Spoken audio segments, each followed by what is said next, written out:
आजमगढ़ की जनता और उत्तर प्रदेश की जनता इस बार ऐतिहासिक परिणाम देगी, भारतीय जनता पार्टी का सफाया करेगी।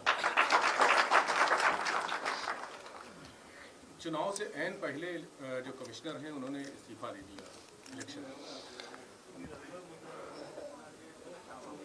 इलेक्शन कमीशन से किसी अधिकारी का जाना पहली बार नहीं हुआ है। भारतीय जनता पार्टी की सरकार में कई बार ऐसा हुआ है जहां पर दबाव उन पर पड़ा है तो उन्हें नौकरी छोड़ करके जाना पड़ा है, आयोग छोड़ करके जाना पड़ा।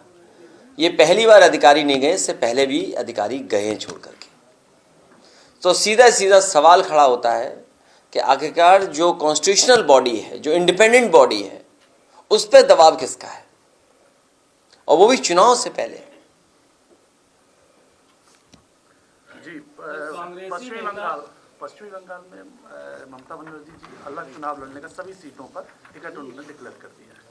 आज उनकी रैली थी, मुझे जानकारी नहीं है।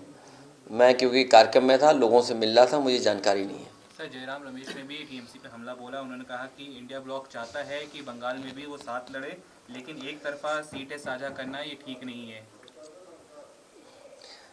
चित्रकूट का एयरपोर्ट नेताजी और समाजवादी पार्टी ने बनवाया था, उसका उद्घाटन आज हुआ है। आजमगढ़ का एयरपोर्ट नेताजी और समाजवादी पार्टी ने बनाया था, उसका उद्घाटन हुआ है। मुरादाबाद का एयरपोर्ट नेताजी और समाजवादी पार्टी ने बनाया था, उसका उद्घाटन हुआ है। अरे ये सरकार अपना कुछ बनाए हुए का उद्घाटन करेगी कि दूसरों का ही उद्घाटन करती रहेगी? तो डबल इंजन की सरकार, और सोचिए कि एयरपोर्ट नहीं बना पा रहे, और जहां एयरपोर्ट बने भी हैं हवाई जहाज नहीं उतर रहे हैं। एक रसूलाबाद में बनाया था हवाई पट्टी, सरकार बनते ही इन्होंने हवाई जहाज उतार दिया उस पर, और आज वह बबूल उग गया है। पूरी हवाई पट्टी पे बबूल है। अब बताओ बबूल कौन हटाएगा जाके रसूलाबाद से?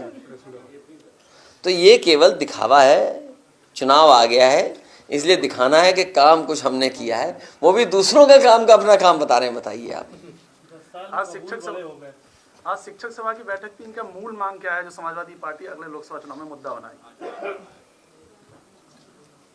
ओल्ड पेंशन तो है ही,